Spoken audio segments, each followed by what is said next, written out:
Mm-hmm. Mm-hmm. Welcome back, family. Kids. Things are getting a little action-packed as we knew the week is getting zesty and it's only going to get zestier, guys. We're moving into a bank stress test tomorrow. We've got inflation reports at the end of the week with crazy expectations. There's Lou that there could be a rise in core inflation demand as far as basically, like I said, I don't know what's going on, but somehow America is just eating it up. Through all the inflation, people just like, oh, really? Oh, the price is raised? All right. So, like I said, this is all a counter. Like I said, as long as the economy's growing, hopefully this thing to offset Jay Powell's rampage. Like I said, Jay Powell is trying to take inflation down. Demand inflation that's fueled by demand is the worst type of inflation to be going against with Jay Powell as far as if he's saying that he's trying to get inflation down to 2%. Well, if people aren't stopping buying things and they're buying things regardless, that obviously is the counter to whatever his plan is. Like I said, trying to burn the torch and both ends. I don't know what they're doing at the SEC, at the Federal Reserve, honestly, just like we don't know what's going on at the SEC. But without further ado, let's tap down in. There's an interview of Jimmy Lee basically talking about the bullish market that's ensuing. Like I said, guys, the greatest generational wealth transfer is underway. Do not miss your thoughts on your yacht. I'm just telling you, there's no point in missing your thoughts on your yacht. And then, like I said, we'll cover our AMC play and also some things that's occurring with our Tesla and Nvidia as well. Like I said, it's the zesty week, baby. But without further ado, let's get down to it. It is time for the word on Wall Street. Top investors watching your money. Joining me right now is Wealth Consulting Group CEO Jimmy Lee. Also with us all morning long is Michael Lee. Michael Lee Strategy. What a net. Great to see you guys. Thank you so much, Jimmy, for joining the conversation. We've got a market this morning that is moving fractionally, but it is the final trading week of the second quarter, final trading week of the first half of the year, and it has been a good first half of the year for markets.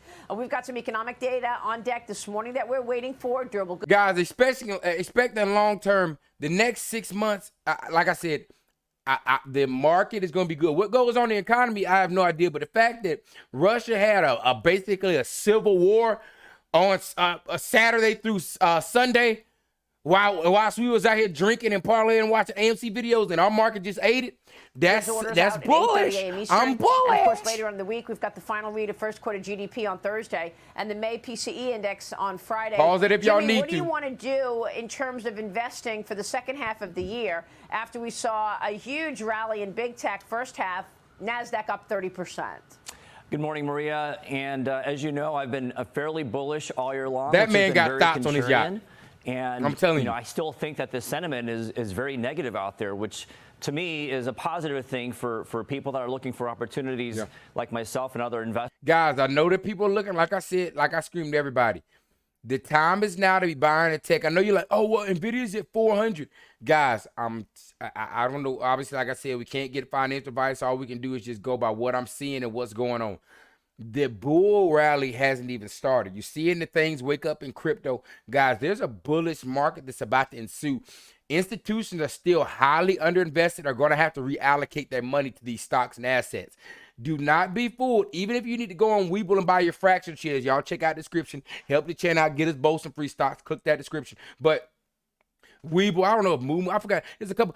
If you can't buy the whole stock, that's not an excuse for you to not be going and buying $50, $100 of it on Webull or something like that and start to build it up. Because like I said, you can always transfer. If you're not comfortable with Webull, like I said, I use Webull for my long-term, not my long-term, for my gambling portfolio. And I use something like Charles Schwab for my long-term. There's advantage and disadvantage to both. But like I said, if you're not comfortable with that being your long-term, you can always transfer from Webull to your Charles Schwab once you built whatever your, or not to your Charles Schwab, whatever broker you take it to. Once you built the amount of size you want to, but that allows you to buy $50, $60, $20, $30. Even if you only can throw $10 in. It's about the money growth, guys, not about the stock price. You're looking at the percentage. Whatever you put in, you could have been up 192%, right? That's what our Q is. And like I said, we can tell by the shyness on this man's forehead that he's getting money. Investors. And so I think taking some profits off of some of the sectors like tech makes sense. I think tech still has a run left. And hey, so baby, I what's think your having name? a good diversified portfolio still makes a lot of sense. But there's a lot of opportunities out there, a lot of uncertainty about whether the Fed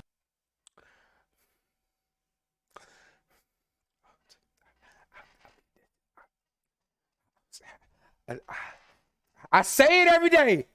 Tesla, Nvidia, Microsoft, Apple, XRP, Bitcoin, Ethereum. Who am I leaving off? Hell, they got a Google AI, Google, Amazon, Netflix, Riot, which I bought into, which we're gonna go over. Hey, holds or raises rates. If the Fed holds, we know that Bullish. tech's probably going to rally again. All interest-sensitive sectors are probably going to do well. I think with the uncertainty about the debt in the commercial loan space, I think there's opportunities for fresh capital on things like real estate. And a lot of public companies now are going to the private markets to borrow money. So in credit as well, I think there's opportunities. that NASDAQ. Okay, so then where would you be buying right now? Well, again, like I said, I think making sure that you don't get too... Guys, mind you, the overall index is up 30%. Mass majority of these top 7 in here are up from 50% up to damn to 200%. Allocated in certain areas. Guys, retail is here. There's volatility. And earlier this year, the we had movements a run in and jumps are international going to occur stocks too, which has lagged historically against S&P 500. IFA beat S&P 500 last year. Was up in the first quarter over the S&P 500, is now a little bit behind. I'm actually here visiting with one of my friends, Scott, with Lazard. They're experts in international investing, and I'm bullish on international stocks. I think the valuations are better over there, and I think money will flow to certain areas look like at what that you want to go play in that bacon section. I mean, tech. look at this, people. All right, Mike, S&P your 500 thoughts, still the swing off from especially tech. given the fact that we are expecting a slowdown in the economy this year. Experts are also talking about commercial real estate increasingly becoming a debt time bomb. Come on, Mr. Neck. With $1.5 trillion in real estate mortgages due in the next 2 years. Seville's reporting that the office availability rate for lease and sublease has soared across the United States this year. Mike, what's your thought on the potential for weakness and a catalyst being a commercial real estate default? Maria, we are in the middle of a massive That's next waiting door. game between I the can banks believe that. They're and actually trying to commercial raise landlords. prices on In our that, rent at least. Historically, you put down 50% when you buy a an office building or some sort of commercial real estate. So the leverage there does not. Remember to y'all, I don't care what they keep saying about this real estate sector. The housing market has not been popped. It has not taken its dip, and the commercial sector has not taken its dip. They're being levied by this bullish market. But guys, I'm watching them turn all these commercial spaces into little condos. It's not going how it's planned. I know up north where people are running from, but people ain't got 10,000, 15,000 be paying for them rents up there. Exist the way it did in, say, the housing market in 2008. However, there's a lot of occupancy in office space right now, and that's going to soar because there's a lot of long-term leases that will be coming due over the next 12 to 24 months that are simply not going to get renewed or get renewed for a lot less space because this work from home is here to stay. So we are in this really interesting waiting game with office space all over the country to figure out what's going to happen here first, the chicken or the egg, and can the banks wait this out? Because if you show up with an office space and you're looking to refinance a mortgage and you only have 50% it's the elf years for me. Well, the value of your building is down substantially from where your last mortgage was. So are these landlords going to want to come up with more equity, or are they simply going to give the keys back the way we're starting to see in San Francisco and just abandoning what once were trophy property? Get this off my screen. It's a really precarious situation, and you combine that with the fact Watch that we've this seen stress a massive test. deposit flight from banks. Better not all be over the now country one of these due to names in the interest either. rate situation. You're getting 0 or 1% in your checking account, while money markets are paying 4.5%, 5%. So that in itself has created an extraordinarily difficult situation for small and regional banks. And a lot of these commercial mortgages across the country are not from your money center banks, from your Chase, your Chase and JP Morgan, your Wells Fargo, your Bank of America. They're from regionals and small banks that are going to take it on the chin with a lot of these write-downs in these mortgages, or soon to be large office landlords, large office space landlords that they haven't been before. So this is a very precarious situation. This overhang is going to slow down the entire economy, although it may not cause the ripple across the financial system that some are predicting. PacWest down 70%. Western Alliance down 40%. Citizens down 35%. Is going to and we got to stretch the results of the stress. Oh, yeah. Okay. All right. Hold up. Well, we're going to hear from the Federal Reserve on the stress test results this week. We'll see if that impacts the larger banks more so we'll be than bringing that those report to y'all regionals you're tomorrow. talking about. And But obviously, look, you're going to see in the market how it went. In a couple of weeks, Jimmy. And at this point, you know, the quarter ends on Friday, and then 2 weeks later, we start getting the quarterly earnings. Are we going to hear some of this negativity coming out of CEOs in terms of talking about the what's AMC ahead judgment is going to end on the same time I think it really depends on the sector. I mean, ends. I think from a net positive, I think it's net positive this year so far. Earnings are better than what was predicted. I think more companies are actually revising to the upside for possibly the second half of the year. The recession that everybody's been fearing hasn't happened yet. You know, I thought that there was a good chance that we could maybe avoid a recession, which looks like I think we will in the United States. I know overseas in Germany they fall into a recession, but as you know, the 5 out of 6 people that are going to be on your show are going to be very negative. The economy still looking for a potentially big correction in the stock market. I look at the rest of the year as potentially really positive with upside surprise potential because there's over $5 trillion sitting in money markets. Be greedy. People that are getting 4 or 5% yields now that we're getting 0. Yeah. And when the sentiment changes from risk off to risk on, I think there's a lot of money that could be chasing the index returns, even from institutional investors like the mutual fund managers. Here we go. Like I just mentioned, guys, institutions are underinvested in equities. They're going to have to make that movement either way it goes. They have regulations that they must have a certain amount of exposure to these assets and equities. They're underexposed, they're highly overexposed to equities and not equities to money and bonds, right? So they got cash on the sidelines and they're overexposed to bonds, which they were expecting, which we all thought the economy was going and the markets was going to show a little bit. They weren't going to have this much resilience to, but like I said, there's one thing you can't do is this lay on what everybody else is laying on too. Everybody was running, everybody was fearful. That's when I was like, yep, now is the time to start buying. I just knew it. And from that point on, it's been just greening. And still institutions now on the other side, they were shorting the pants off Nvidia, got snatched up, having to deal with that. There is what do they call we're starting to grasp up towards a teenage bull market coming in. Once crypto actually starts to ignite, hey, Cinder. Okay, we will leave it there. Jimmy, thanks very much for joining the conversation. Jimmy Lee, good to see you. Mike, you're sticking with us all morning long, and we're so happy about that. Great word on Wall Street. All right. Mike got that neck. All right, guys, let's pull in. I was just looking at our Nvidia stock, guys. Look at the crazy volatility that occurs. We at 418 to close today, and it's now in aftermarket is looking at 407. Reason behind that is Nvidia just now, partner. I want y'all to catch all this so y'all can see how the greatest generation wealth change is happening. Don't let it just slide up on your nose. Nvidia brings AI to the computing platform Snowflake. So now Snowflake and Nvidia have a partnership going on, which people are already investing in that because of the Nvidia is obviously a chip maker. Snowflake is a programmer. This is one leg up for Snowflake as far as if y'all are trying to invest. Like I said, the reason that I lean more into Nvidia is because I'm not trying to figure out who's going to be the best person dealing with programming. You know, you got Intel, you got Snowflake, C3 AI. We don't know who's going to be the top out of there, but this move with Snowflake tying up with Nvidia, that's something that you might want to look onto. That's bullish. But like I said, I'm hanging with the big dog and put my money on Nvidia because I ain't got time. But now, putting up over, let's double check into our AMC stock here. AMC closed in the red after hours. They had a 1% move up to 410, hit 415 at the top point, and has pulled back down to 48. Like I said, guys, I don't expect for there to be anything to happen as we close in on this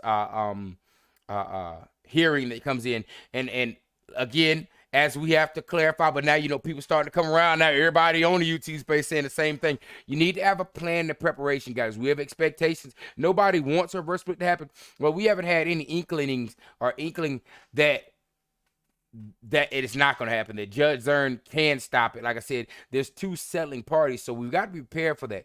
I expect price action and movement on the other side, but you've got to be aware of what you're doing, have a plan for if you are going to hold, if you're not going to hold. There's no specific strategy. There's right or wrong to it, but you just want to have awareness of these things. But like I said, interesting things that are occurring. Short interest, estimated short interest today is up to 23.99%. Free float on loan, 38.7. Shares on loan, let me see here. Shares on 200 million, and now days of cover has now peaked back up to 9 days on cover. Cost of borrow at 154%. We look at our stock tracker, we actually had a higher obviously 0 shares available. But the last shares they borrowed was at a 274% cost to borrow. Again, we know that they can hit that Alibilosa. What's that Harry Potter thing? Spinalosa, I don't know. Y'all get what I'm going. But they can basically make shares appear, which they did yesterday as far as the liquidity. But like I said, we've got things that are on the air. We're watching them. Obviously, we know the AMC is still on the AMC Threshold list, right? Which again confirms that there are no shares available. But there's been no shares available to go this whole time. So like I said, wouldn't dive too far into that. But obviously to keep awareness that we're seeing, hey, they're inkling this down to the last pinpoint of this, right? Come the 29th, the 30th being the biggest day, because the 30th is where it's going to be the judge hearing, I believe, the defendants, and then also the plaintiffs, if I'm not mistaken, is going to be on the 30th. I got to pull up. I'm going to have that for us tomorrow, the scheduling, what's going on. But double tapping in further. Let's go over here. Actually, before we go over, let me double check some. I want to see what the yeah. So as of yesterday, hit us with a 64.9%. Obviously, we had that red day. We came to that conclusion over here that as it climbs closer to that 70%, we're getting redder. As it closes closer to that 50% and going over, it's going to be a greener because, like I said, they're sending 100% of the trading volume, buy or sell, to dark pool, which again, everybody should know what that means. That means if you buy, it ain't gonna make a difference. If you sell, it ain't gonna make a difference. So let's just put that out there. There's so many synthetics that have been created that it's sweltered the amount of shares. There is no movement that retail can have. Retail doesn't own the mass majority of shares because they've swapped and moved and share loaned and weebles. And if you haven't checked in your brokerages, go check and see if you have stock loaning on. They're loaning out stock, giving you dividends. You be getting dividends and papers in your account. Like, how did I get this extra? They're loaning money out, swapping things like this. You know what it is with fraud seed over here. But like I said, a plan needs to be there. You need to have a plan for what's coming on. Because, again, no, the judgment won't be, the reverse splitting going to happen on the 30th. But you don't know if it's going to happen on the 31st, on the first. You don't know if it's going to happen on the second, third, fourth. There is no set day by the judge of when that will occur. You understand? If they give her, whenever she makes that judgment, they're going to make that conversion occur. We don't know what that timeline is, so you can't just be in there like, oh, all right, after the 30th, we're just going to sit up. That's going to be the most wicked timeline, because then you're not going to know. It could be a thing that happens in pre-market. You see what I'm saying? That's where the danger comes in. That's where I'm coming at with as far as being prepared and having a plan. You don't want to be sideswiped like they did us in COSM, like they did us in GTII. You don't want to be sideswiped like that. I've been in multiple of those. That is some agonizing anger and bringing enraging type of thing. You don't want to just be sideswiped because nobody over here is going to be blindsided. We can prepare for everything. Whatever happens, at least you're going to know why you're doing it or why it's occurring. All right, double tapping in further. Let's pull up our beautiful play here. What the hell? Oh, yeah. Tesla. Our baby. Tesla rising up to 251. Obviously, there's a little pullback in after hours. Very much healthy. No problem. No big situation. Our high was at 266. We're sitting at 250. Of course, as y'all know, last month we were at 100. So obviously, this is nothing. This is what a healthy pullback looks like. But further deep news so everybody can understand. Another company joins in on the electric movement with the Tesla Standard and Charger, which is Volvo, which just became the latest EV maker to move to Tesla and the Tesla charging standard. This is where, let me see here. I wish I had it down here. I might have exited out of it. They've got, oh, here it is. All right. So now you've got that with Volvo. And now here we are, huge news. Tesla developed EV charger connector to be standardized SAE International says. So basically, guys, now they're saying for any electric things as far as aircrafts and things like that, Tesla is now becoming, which we already have known, they own the mass majority of the grid. They own the best EV cars. They have the most pricing power. They've got the satellite, the charging pack, guys. You're getting the what's it called? Self-driving 18-wheeler, Cybertruck, the Roadster, all this to yet be released. You got SpaceX, guys, Twitter, all that's involved. This right here is a S-tier play. This is an S-tier investment. We're going to scream it every single time. Tesla, Nvidia, Microsoft, Apple, XRP, Bitcoin, Ethereum, HBAR, XLM. Who am I leaving off? That's Apple, Netflix, Amazon, Google, Riot, which again, as y'all are seeing, as we all know,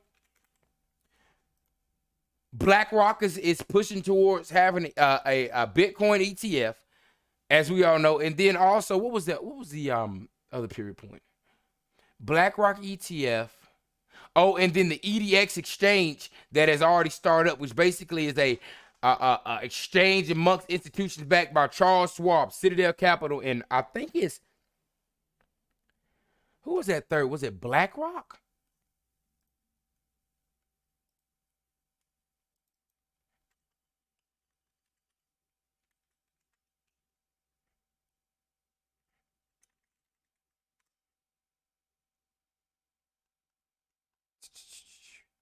Here you go. Fidelity, Charles Schwab, and Citadel Securities. And like I said, they launched that up under y'all's nose last week and have been basically getting ready, I think, to start full trading. They already started doing trading. I don't know if it's in full swing yet, but crypto markets are swinging. It's just ironic how this happens at the same time that BlackRock just magically, because they just never know, right?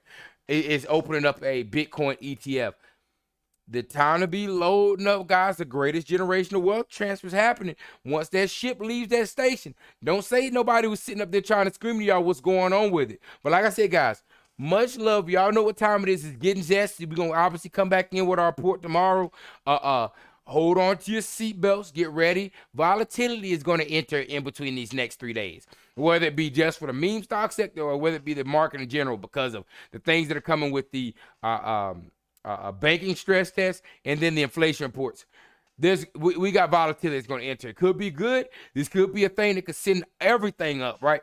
Because if it comes up their stress test is better than they expect, that's going to be a great cue. But if they also are kind of looking at the inflation reports kind of being where it's kind of like it's either stagnating or falling, that's going to be good for the market as well. Unfortunately, like I said, we are looking at that. What was that?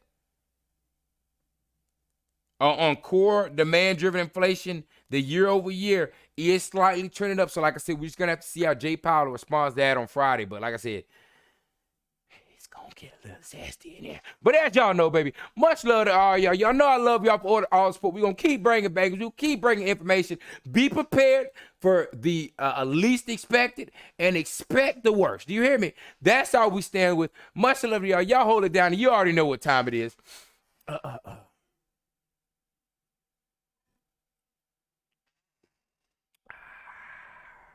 Just because I left it off last time. Hey, cue that wind effect.